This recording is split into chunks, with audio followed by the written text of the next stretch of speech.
Happy Wednesday. Hope everybody's week is going well. Um, I am in Florida, so my twin brother just retired out of the Army after 20 years. So we got him down here for his retirement party. Got our family down here and some folks we grew up with. So having a good time, doing some work. I hope you guys are having an equally great time and that your summers are going well and that your vacations are scheduled and happy and so on and so forth. So we are going to record this webinar, uh, and we are also going to be sharing the slides after the webinar. So we'll be emailing them out to everybody. Um, we'll also follow up to make sure you guys got them. And if you have any issues, just let me know. But give us a little bit of time because we do have to process the recording and then email it out, right? So sometimes on these webinars, people, as soon as we get done, they're like, "Where are the slides? Where are the slides?" And our marketing guy he sends us messages complaining about it. But so once again, thank you everybody for showing up, taking some time to uh, join us today. We are going to be talking about the OASIS Plus upcoming on-ramp and the lessons learned that we have gotten from the phase one submissions, because I think there's been several of them, and I'll go over those at the end. So I'm assuming that a lot of you guys are here because you did not submit OASIS Plus the first time it came around. So if I remember right, those proposals were due in October of 2023. Oh man, a lot's happened since then. So let's go ahead and dive into it, guys, because we got some content to go over. So we're OST Global Solutions. If this is the first time you've been to one of our webinars, this is a little bit about us. We are a full life cycle business development consulting firm. We've won over $27 billion in funded contracts since 2005. So we've been very successful. We've made our clients very successful in consulting. We provide a lot of work in developing pipelines, helping out with capture, uh, writing proposals, and then optimizing people's processes. We also have the only in the nation registered apprenticeship program in government business development. Um, so graduates of our program receive a Department of Labor certification. So it's not like any of the other self-certified training that's out there through associations or other companies. We're the only ones that have been audited and credentialed. We can also accept the GI Bill as well. So we're registered through the Department of Veterans Affairs. We accept all chapters of the GI Bill, including VR&E, post-net 11 GI Bill, and eligible dependents.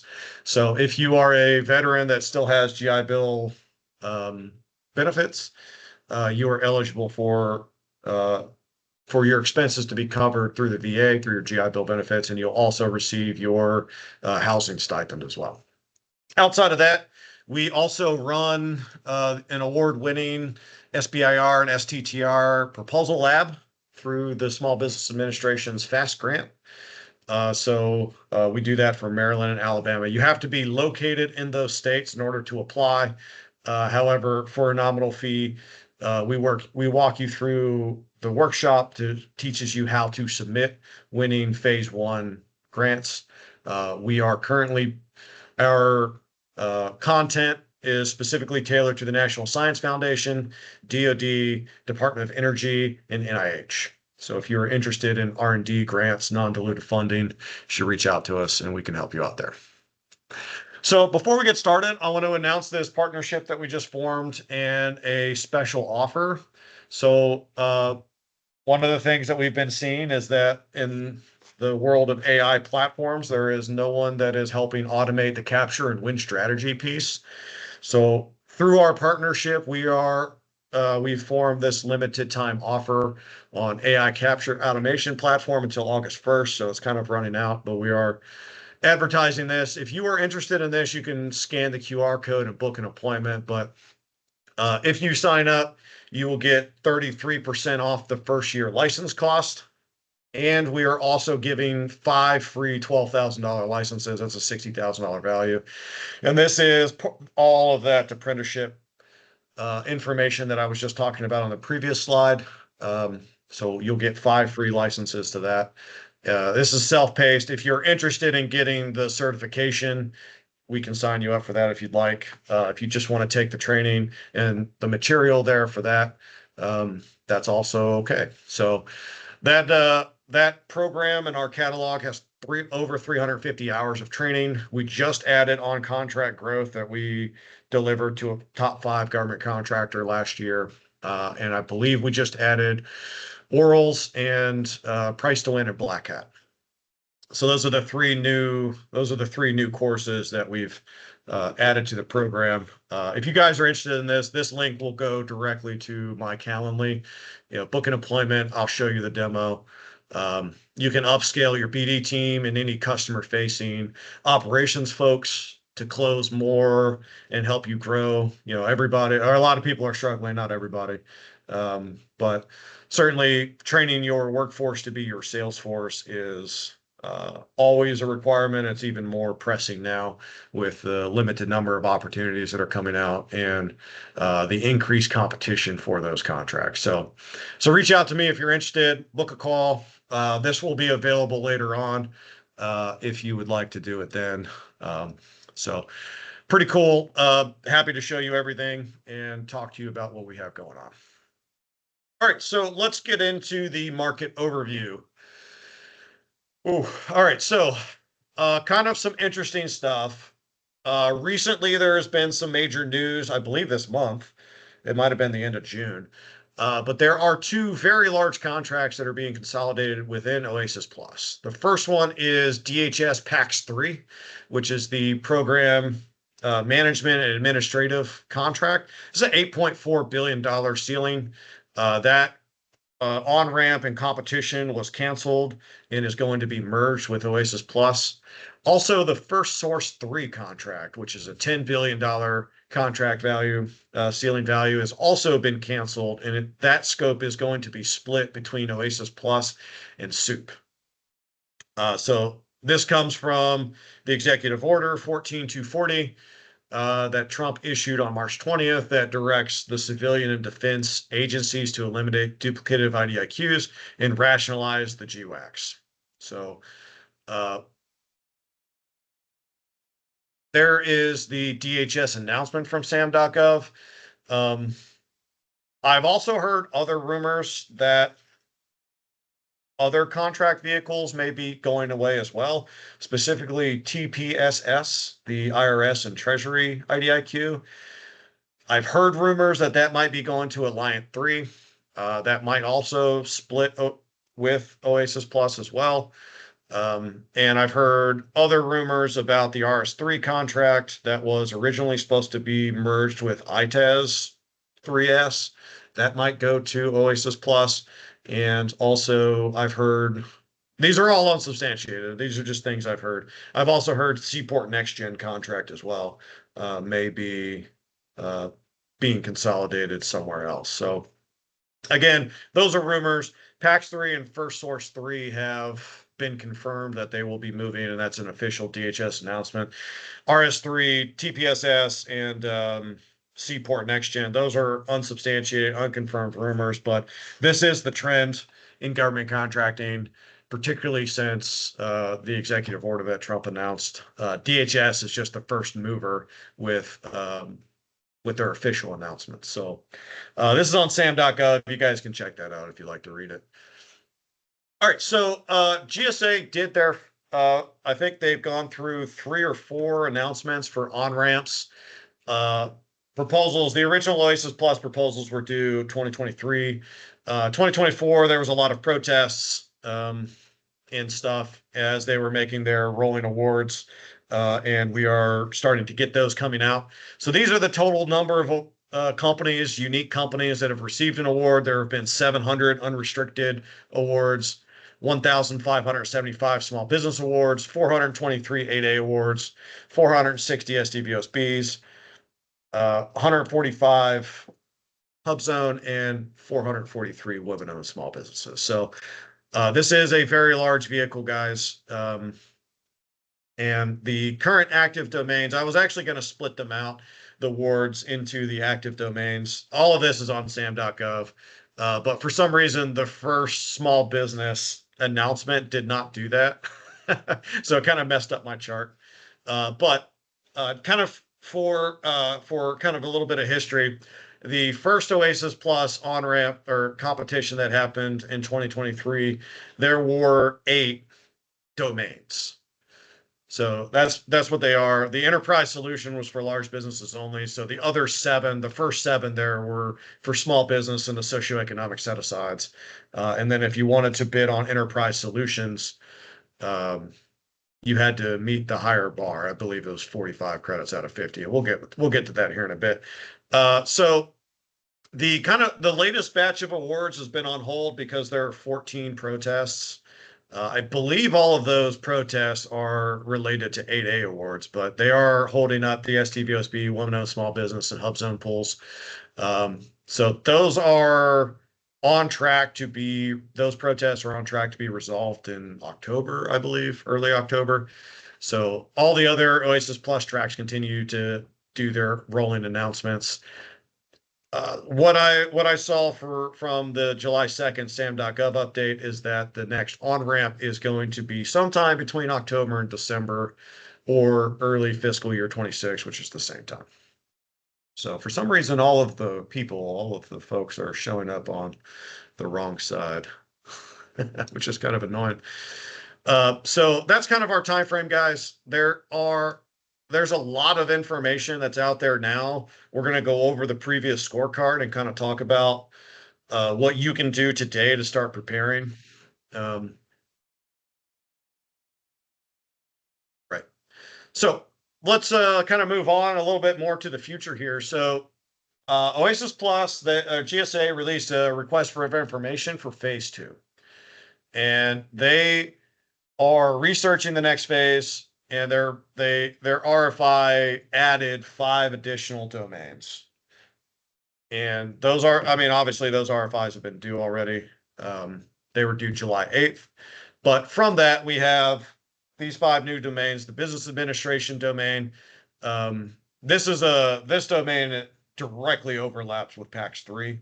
So this is the administrative support, data services, document management, language services, business management services, stuff like that. Human capital includes the training and development services, human capital strategy, organizational performance improvement, and this is hiring and talent acquisition, proper background investigations, and career and leadership development. There's also like unemployment insurance claims there, case management, and stuff like that. The next new domain is the financial services, and that includes accounting, budgeting, financial advisory, loan servicing, asset management services, and complementary financial services. Marketing and public relation includes external and internal marketing and public relations. So it's not just the the external marketing, like social media marketing and advertising and things like that. It's also brand awareness within agencies too. Some of these agencies are really large and they need to do internal marketing. There's also a lot of production and media services there. And then there are social services, which are provided on behalf of the community and benefit and society. So this is like mental health counseling, addiction services, kind of like medical treatment services, things like that. So these are the 5 new domains.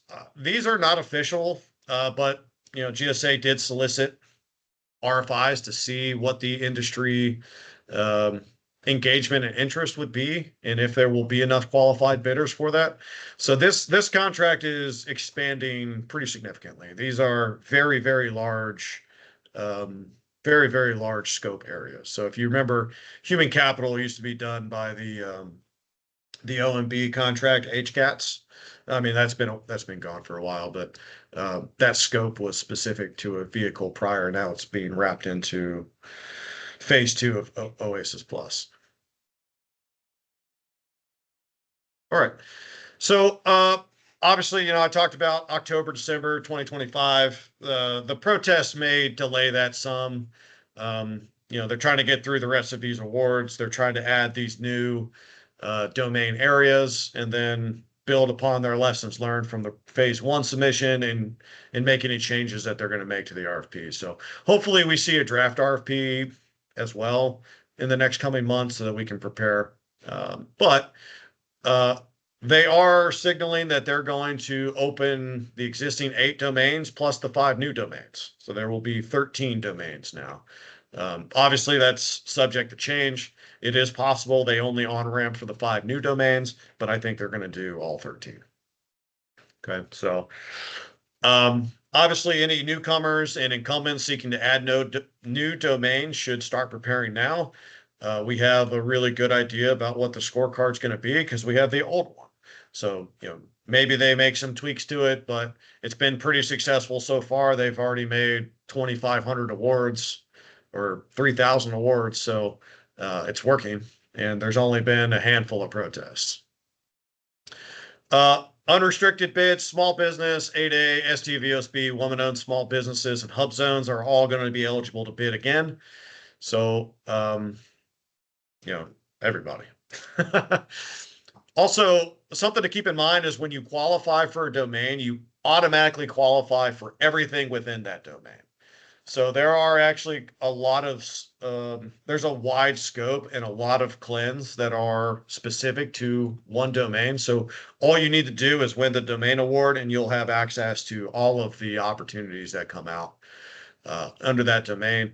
And also, depending on where you are in your growth cycle, you may be considered large and small within the same domain. So each task order that gets released will have a specific NAICS code associated with it, and you may be big or you may be small according to that NAICS code, depending on your size standard. So we'll go over that here in a bit.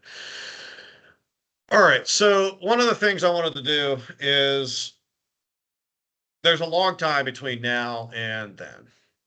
And I say long time, but there's a few months and we may be able to make a difference. We certainly should start preparing our scorecards and certainly start preparing our past performance and our contract documentation to make sure that we can bid.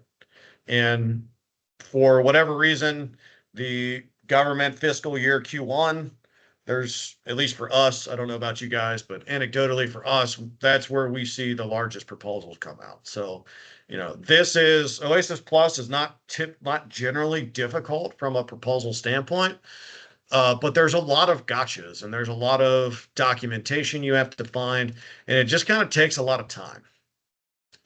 And a lot of reviews and potentially a lot of strategy with your scorecard, depending on where you are with your qualifying projects. So certainly want to start now, especially since so much is already known about the on-ramp and about the scorecard and about what the proposal will look like. I would highly recommend that as you guys have time and lulls in your, in your proposal season. I know we're in proposal season right now, but as you have laws in responding to proposals, that you make some progress on the OASIS Plus bid. All right, so let's talk about the domain qualifications and the specific instructions. So all qualified bidders who meet the minimum threshold will receive an award. Okay, so this is not a competitive contract. You will compete on the task orders, but for getting a contract award at the GWAC level, it's not competitive. So for small businesses and socioeconomic set-asides, you need 36 credits out of the total of 50. Okay. So I'm going to go over an example scorecard.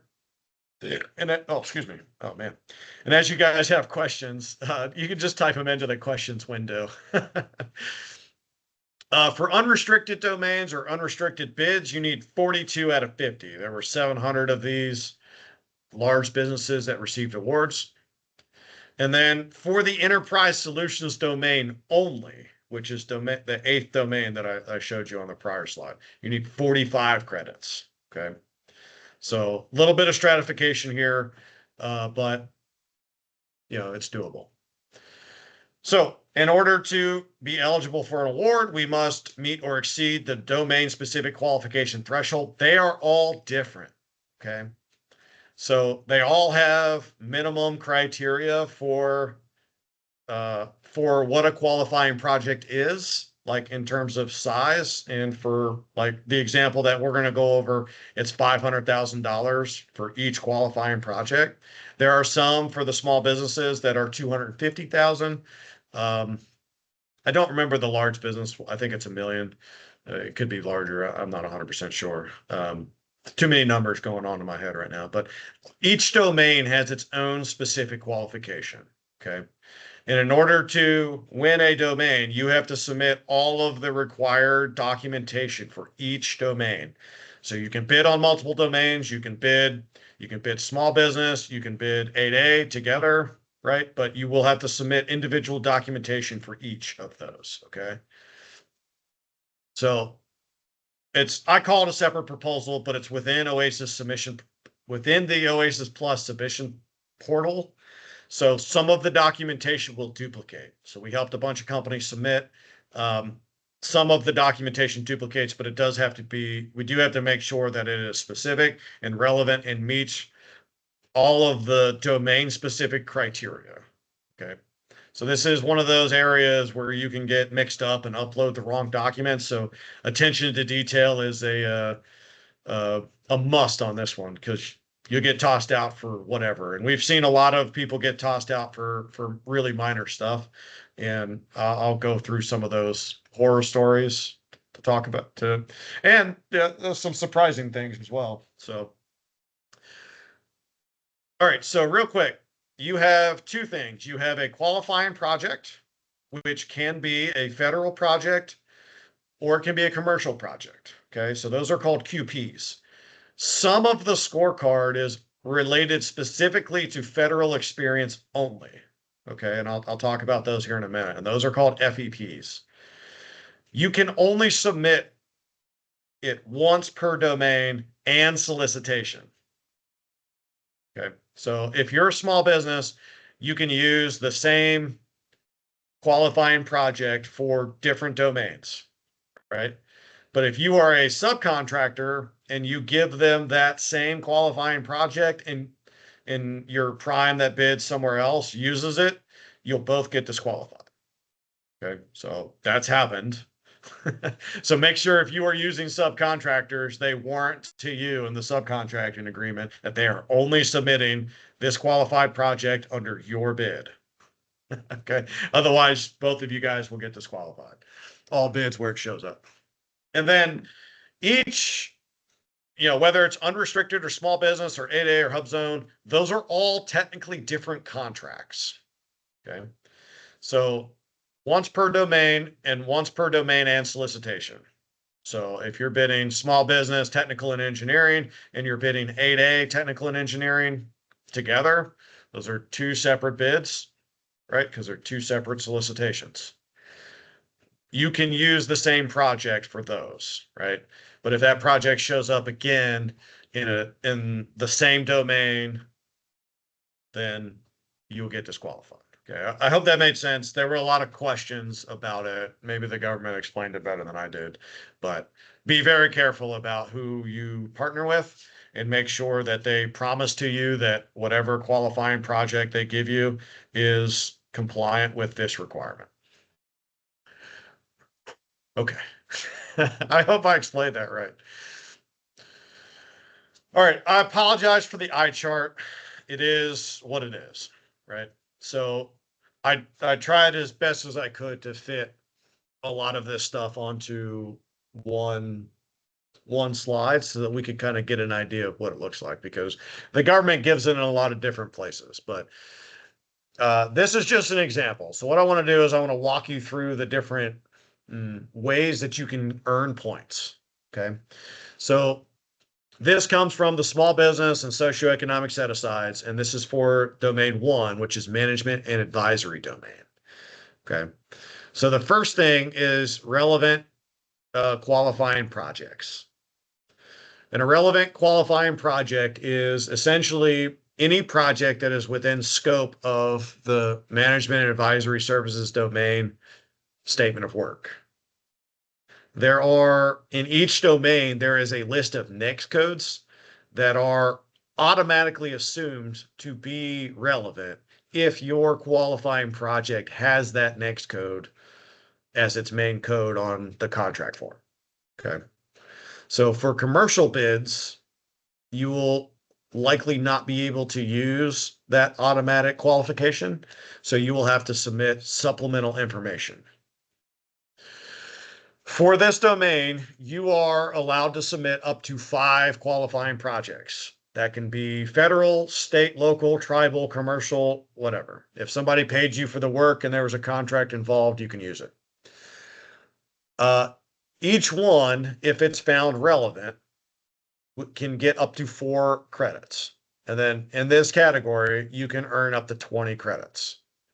So I believe the minimum size is $500,000 average annual value over the life of the contract.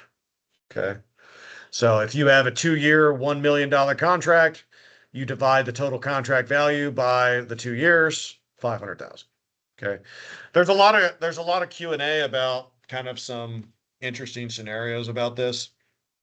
So I'm not going to get into all of the different things, but generally, you are there's a formula that the government gives you. Don't try to game the formula. Just use it as they gave it to you.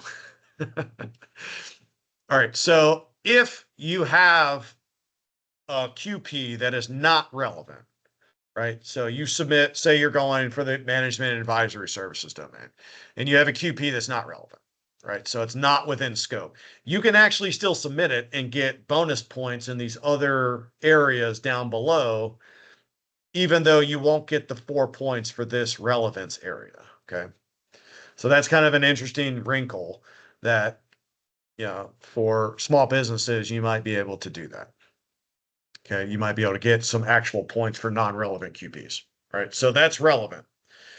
Then you have scale. So there's the minimum $500,000 for this specific domain. And like I said, every domain is different.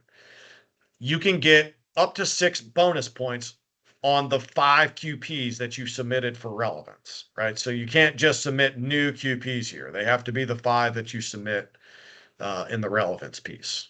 Okay.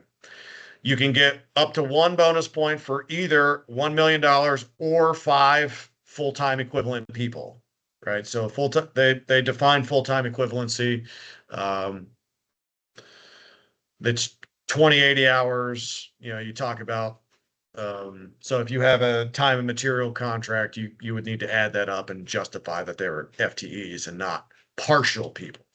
So theoretically, you could have 10 people billing half time and meet the 5 FTE bonus point.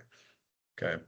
So there are ways that you can justify the various scenarios. You can also get up another point for being greater than 4 million or 20 FTEs. Okay. So you can achieve more than 1 credit if one of your qualifying projects meets 1 or more 2 of those. But this maxes out at 6. Right? So it is capped at 6. You can't get more than that. The next one is integrated experience. So this is kind of like breadth and scale. So you will receive 1 additional credit for each qualifying project that demonstrates one of the following. You either have 5 or more different LCATs, labor categories, or it has 3 or more distinct functional areas within attachment J.P-5, functional areas and sub areas. So that's the scope of work. So you only get 1 credit for each qualifying project, but you can get up to 5 here. So if you meet or exceed that criteria, and they give examples of different labor categories in the RFP that you can check out, but they basically have to be different names. One of the caveats that they said is that the same labor category name but different clearance levels does not count. So it actually has to be a different name of a different labor category. Okay. And then the functional areas are fairly self-explanatory. You need to justify that in your statements of work, like your contract documentation that you submit as proof. I didn't bother putting all the stuff into all of the various documentation you have to submit because we'd be here for like 2 hours and, I might as well make this a kickoff brief. But that stuff is fairly self-explanatory for proposal folks. So All right, so up to 5 there. The next one is the management and staffing capability area, and you will receive a credit for each of the following up to 7. So each QP that you submit, each qualifying project can earn up to 3 additional credits in this capability area, right? But it maxes out at 7. But generally, search support capability. So you've provided search support with less than 45 days lead time. You have to be able to prove this. You can't just claim this point. You have to be able to prove it with some kind of official documentation, right? You manage 3 or more first-tier subcontractors or teaming partners. So you get an extra point for each QP that does that. And the last one is you provide services that involve 5 or more personnel with individual security clearances, and they list out secret, top secret, or the Q clearance for Department of Energy. Again, you can meet more than 1 credit if your QP meets more than 1 criteria, but it caps out at 7. So once you get to 7, there's no additional bonus points. Past performance is the last one. This one's a little tricky. So this is about how well you performed. So everything else prior to this is what you provided, right? So all the qualifying projects, capability areas above this is what you did, right? That's the experience. Past performance, the way that they define it is how well you do, right? So you have to either submit your CPARs, or if you don't have CPARs, you have a JP6 form, which is basically a PPQ, a past performance questionnaire. It's almost exactly the same as that. And what you'll do is you'll either get 0, 1, 2, or 3 credits for this area. So if you submit 5 QPs, and you don't have to submit 5, by the way, you can submit less than that. But let's say you submit 5 QPs. You will get 1 credit if 3 of the 5 QPs that you submit receive a positive past performance rating. So if you remember on your CPARs, you're rated on a scale of 1 to 5. The way that they define this is a rating above an average of 3 will be a positive past performance. So they'll average your ratings, and if it's greater than 3, you'll get 1 credit if 3 QPs have average greater than 3. You'll get 2 credits under this criteria if 4 QPs have a positive past performance rating, and you'll get 3 credits if all 5 projects that you submit have a positive past performance rating. So you also do not receive credit for satisfactory rating or neutral rating. Okay. And lack of past performance or non-relevant QP will not receive a score.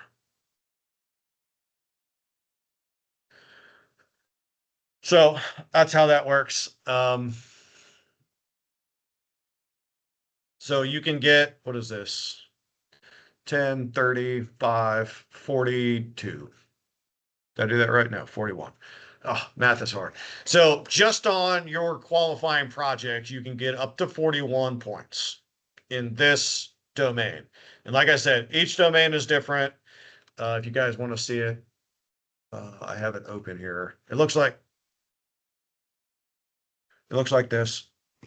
This is on SAM.gov. You can download this off of one of the capture intelligence databases you use, but you have your instructions page, you have the proteges, and then you have each of the domains here, and you got small business, socioeconomic, you got unrestricted, so on and so forth, right? And it scrolls all the way to the right.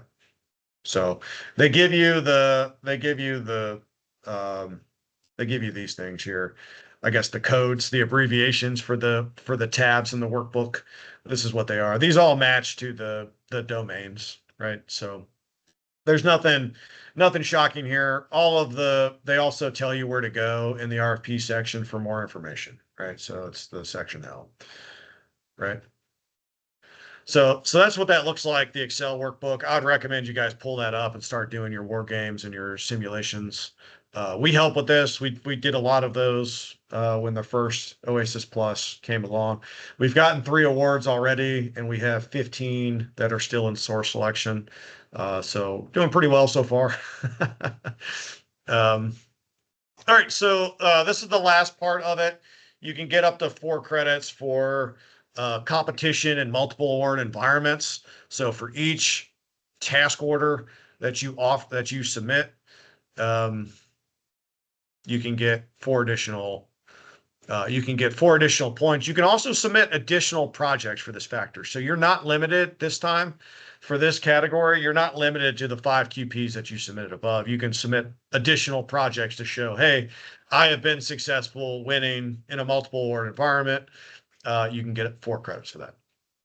And then for federal agencies, you can get 1 additional credit for supporting 3 or more distinct federal agencies. You can include up to 3 additional projects for this factor as well. So again, not limited to the QPs in the previous slide. And if you can prove that you supported more than 3 distinct federal agencies, you will get an additional credit, which is good.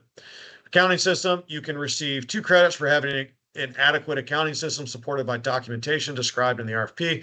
It's a CAS compliant system. I don't know if you have to be audited or if you just have to pass a pre-award survey. I'm not 100% sure about that, but there's documentation about that.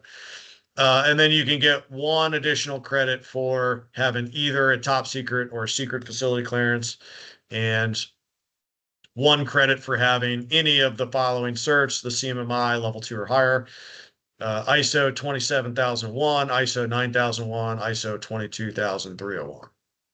Okay, so you only need 36 credits to be to meet the small business threshold, 42 credits for the unrestricted, and 45 credits for the enterprise solutions domain. So that's the scorecard. You can see that I didn't provide any commentary here because it was fairly self-explanatory. But you can see that there's a lot of room for maximizing your score, depending on according to the rules of the scorecard and which past performance projects, what QPs you submit. All right, so we'll go into lessons learned. We'll talk about next steps, and then we'll take some questions here. I want to make sure I hurry up to get through all of this and leave time for questions. So, all right, so one of the compliance issues, the most common that we've heard so far, is scorecard validation issues. So, and this one really comes down to aligning the offerings by domain and NAICS code. So essentially the NAICS on the qualifying projects did not align with the domain, and the government was not able to validate the capabilities and past performance align via the documentation. So you have to provide statements of work and to show that your stuff is relevant, right? So if your NAICS code is there, and there's actually quite a lot of documentation you can provide, but they also say that you can highlight your statement of works of what you think is relevant. It's very important. I know some companies did not do that, and the government was unable to verify that their scopes of work were actually relevant. So a lot of people's QPs actually got denied or were found not relevant because they couldn't prove it, right? They couldn't verify it, right?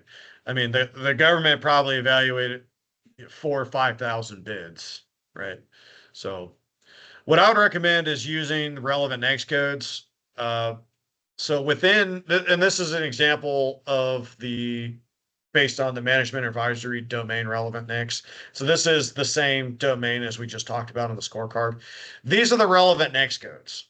So if your qualifying project has one of these NAICS codes on the contract form, whatever it is, whether it's SF33 or it's something else, that's automatically assumed to be relevant. I would still recommend that you submit your contract documentation, but this is an automatic pass, right? So where possible, do this. If it's not possible, then you have to show how the work that you did was, 1, big enough, and 2, relevant to the domain, right? Because you remember, you have to have $500,000 a year for the small business management advisory domain relevant QPs to be found relevant, right? So that's the minimum criteria. So you have to be able to show that the scope of work you did was one relevant and that you did enough of that work on your contract to qualify uh, as a minimum contract. Okay. So from what I've heard, this is the number one issue is the documentation proving relevancy. So, I mean, that's 20 points, right? So if you're on the cusp and you score 34 points, 34 credits on your scorecard, and one of your QPs gets disqualified, you are no longer eligible to bid, right? And like the stakes are higher now than they were back then because when this contract was first awarded, uh, you know, Trump was not in office and he had not issued that executive order that's consolidated buying within GSA, and DHS had not uh, canceled some of their largest contracts and moved that scope to GSA, right? So the stakes are higher now than they were in 2023. And now we're getting additional massive scopes through the RFI that just came out. Right. So this is the number one issue that we've heard of so far of why companies are not winning. Some of the other ones, these are kind of miscellaneous. I didn't have a chance to kind of categorize these, but you get an idea. So unable to validate commercial or non-traditional government performance. So you have to submit a JP6 form and you need that signed by your contracting officers or the cognizant folks. And from what I understand, people's QPs were being disqualified because they couldn't get in touch with those people or something like that, and they were unable to validate that the contracts happened. So I don't know if that's as wide. I don't think that's as widespread as the one prior. But this was an issue as well. So whoever you're putting as references on the JP6s, make sure that they take the calls and that they fill out the forms correctly. We actually heard this too, that the qualifying project, whatever they wrote in the contract documentation for their proposal actually was different than the final amount during the evaluation. So that was kind of an interesting one that we heard of people getting disqualified for. So want to make sure that we are documenting things correctly. I heard a lot of companies got tossed out because they didn't sign the last amendment. So I think there were 7 amendments, and I think 6 of them required signatures. You had to log into the OASIS submission portal, and there was like 30 days to do it, and they just didn't. So I know of at least 4 or 5 companies that did not do that, and they got tossed out. So I think some of the protests are actually about that as well. And then make sure that your certifications and your statuses are current and active at the time of submission. So we had a small business who was not certified as the socioeconomic status that they claimed and that they bid for at the time that they submitted their proposal. Or at least it wasn't updated in SAM.gov or something like that. There was some issue where the evaluator went to go check on the status and it was not current in the system that they looked in, and it was SAM.gov. So that's what I'm assuming. We've also heard of people submitting points for one of these certifications, and it was not the date of the certification was after the final proposal submission, October 23rd. So lots of really crazy things that people have been getting tossed out for. But when you have 4,000 bids to evaluate, I mean, the first evaluation check is responsiveness. Did you submit everything? Is it complete and accurate? So we actually heard of a company who submitted a blank pricing form. I mean, it's not pricing, but it's labor cats and rates and stuff. They submitted a blank form on accident, and they called the contracting officer, and the CO actually allowed them to resubmit. And they said, since you otherwise would have gotten an award, we'll allow you to resubmit the completed form. And they did, and they got an award. So in every evaluation on every RFP, the contracting officer is allowed to waive minor compliance issues. That doesn't mean it's going to happen for you, but it is possible. So these are kind of the top 5 things. I count the one on the previous slide too. These are kind of the top 5 things that we've heard people have been losing because of. So as you guys are making your submissions, you need to make sure you are 1000% compliant on everything. And there's a bajillion questions and a bajillion answers from the prior RFP, and it probably answers whatever question you have. So, if you guys, if your organizations are eligible to get this award and you can meet enough credits, it would be criminal not to have it. And it would be criminal to lose on compliance just because we have so much time to prepare, and there's so much information already now available as to how this RFP is, or how this solicitation, this competition is going to be run. So, absolutely, if you guys want some help, if you want some independent eyes, if you want us to take a look at your bid, then please reach out to us. Our guy, David Slovin, on the phone right now, he is 100% win rate on OASIS Plus. He won 7 out of the 7 that he bid. So we have a lot of experience in the company for helping companies win the OASIS Plus contract and other scorecard bids. So this is a direct Calendly link. Oh, I screwed it up. Okay, screwed up the animations. So give me a call if you'd like a second set of eyes on the scorecard analysis, if you'd like us to help you war game it, if you'd like us to evaluate your contract documentation or validate your points as if we were the government. We have a lot of folks internally that worked on OASIS Plus, and we're very successful. Also, if you'd like to discuss our limited time offer about the Capture Automation AI platform and the 5 licenses for our training curriculum, schedule time with me. We'll go over that. That's a $60,000 value just in the training alone. So, getting your BD people trained, getting some of your operations people trained on contract growth and some capture foundations in advanced can go a long way to helping grow your company and defending the contracts that you have. We also, as a company, provide market analysis, BD strategy, pipeline management, opportunity qualifications, and other capture support like win strategy and competitive analysis. This is our general Calendly link. If you would just like to go in there and chat with one of us, certainly can. We also have a subcontractor portal. So for you small businesses out there who are trying to make it, go here, upload your capability statement, upload your profile. We are routinely introducing people together to try to form teams to fill holes and bid on contracts that they otherwise wouldn't be able to. So this is becoming a really valuable resource. I think we have close to 200 companies in here, and we're able to put teams together pretty quickly. Also, we regularly publish updates and major contracts through our newsletter and blog.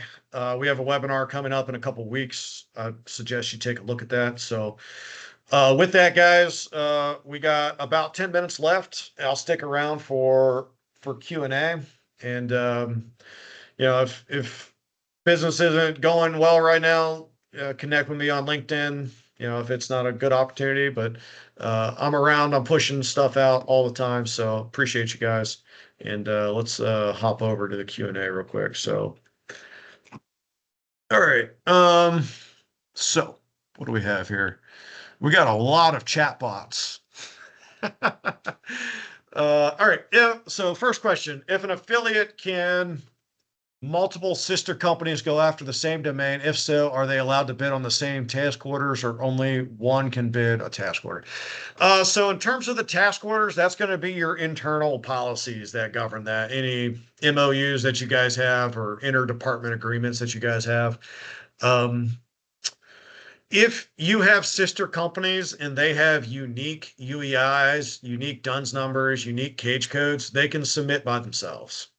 So if you are going to be bidding with corporate resources, you need to submit a meaningful commitment relationship letter or something like that. So so like if you're a subsidiary of a larger company and you want to use larger company resources, you need a meaningful commitment relationship letter. There's directions for that. If you'd like some help, reach out. We can talk to you about it.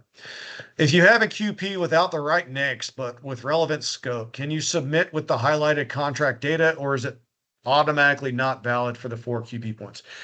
You can use it.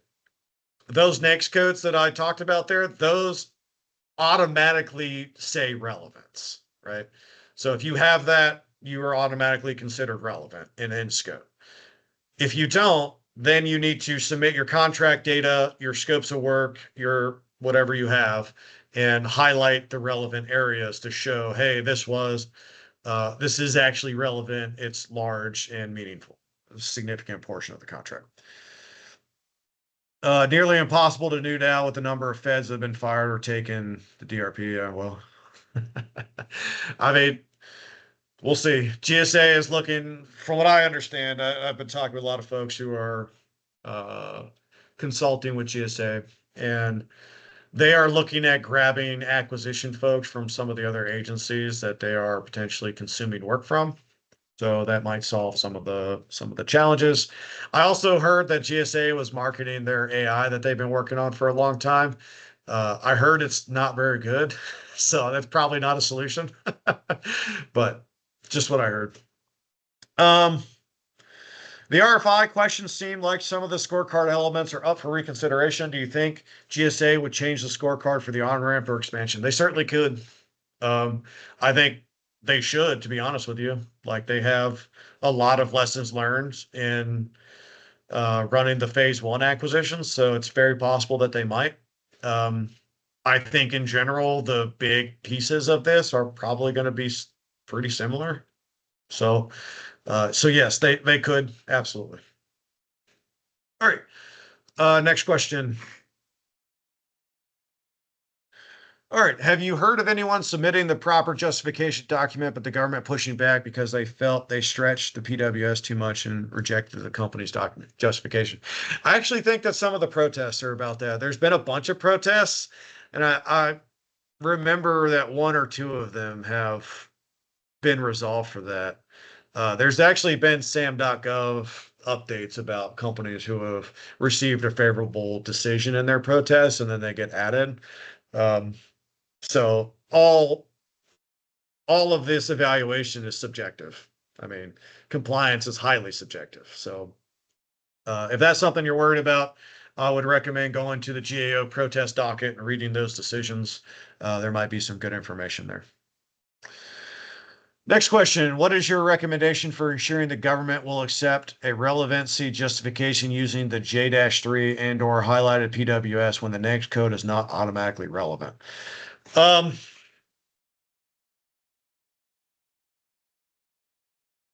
think that is more about you doing the translation to make sure that the relevancy narrative that you provide um, translates whatever's in the scope of work into whatever's in your QP scope of work into whatever the domain specific buzzwords are.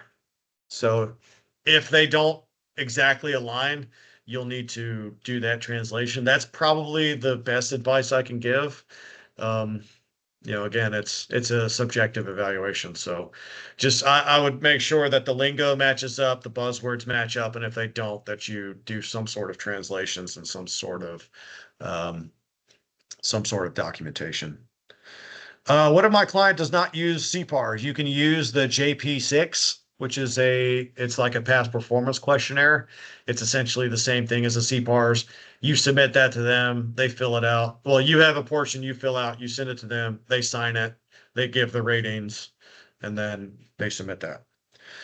What are the most common mistakes observed in phase one submissions that offer should avoid in phase two? Compliance. I mean, that is the biggest one is the relevancy. That's the biggest bucket of points. That's where the most subjective evaluation is. Everything else is like numbers. Like, all the other scorecard is, did you meet the number? Did you not? So like, it's pretty easy to see whether a contract value is greater than 1 million or has 5 FTEs. That's a yes or no. The relevancy is subjective. So that's what I'd say the biggest mistake is, the biggest gotcha. All right. What documentation is most critical for demonstrating relevant experience and what capabilities and project narratives? I think that's the JP3. Yeah, or the J3. It's one of the attachments. So you got to fill that out. And then the contract documentation that you submit, you can submit one or all of the examples. There's like, I think 5 different types of documentation you could submit. I recommend submitting all of it. Submit everything you have. Here, we can just pull this up real quick. Um, I'll come back to that if we have time. I'll have to scroll and find it. Can labor categories be internally defined or must they match GSA's defined LCATs? I don't remember, to be honest with you. There is a labor category book that was released, but I don't remember that to be completely honest. So you would want to check that out. If a domain has 10 subdomains or subparts and we only qualify for 5 or 6 domains, can we still be eligible for award? Yes, you can. So you only need to qualify, you only need to meet the scorecard requirement. That's it. And you'll get access to the entire domain. For qualification projects, would it be individual task orders under BPA? Yes. So standalone contracts, subcontracts count, task orders count. There's also you can submit a collection of task orders as one QP. So that's an exception in the instructions that you can check out. Do you know whether they are excluding companies that did not respond to the RFI? They will not. It's going to be open to everybody. So if you didn't respond to the RFI, don't worry about it. I think there are more. Let's see. Does the JP6 past performance form need to be signed by Prime if we are sub and want to use as a PP? There is an explicit scenario laid out in the instructions. I don't remember it verbatim, but the prior RFP covers that scenario. So yes, you are allowed to do that. There is a form for it, and there's a process. Can the JP6 be signed by the core instead of the CO? Yes, it can. That's also in the instructions. You can check that out. So, but the answer is yes. Can you please restate the scenario you mentioned about the prime and sub being disqualified for using the same P in the same QP in the same domain? Can you please describe how this should have been handled better? Should the prime submit the prime contract and the sub submit the subcontract scope as the reference? I don't know the answer. I don't know that second part of those questions. So if you are priming a specific domain, let's say it's the one we went over, the management advisory services, you can submit your QPs for that domain.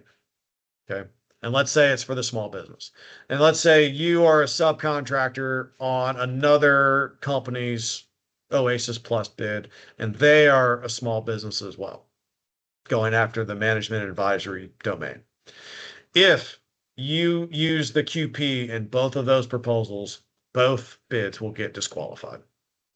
Let's say, for example, you as the prime, you have 6 relevant projects that you could submit.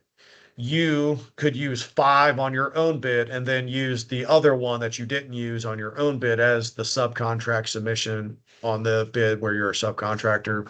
Totally fine. It's when the same QP shows up in the same domain and the same solicitation that it becomes a problem. Okay. Can you put the teaming partner match portal link in the chat? I typed it into Chrome, but it doesn't work. Sure.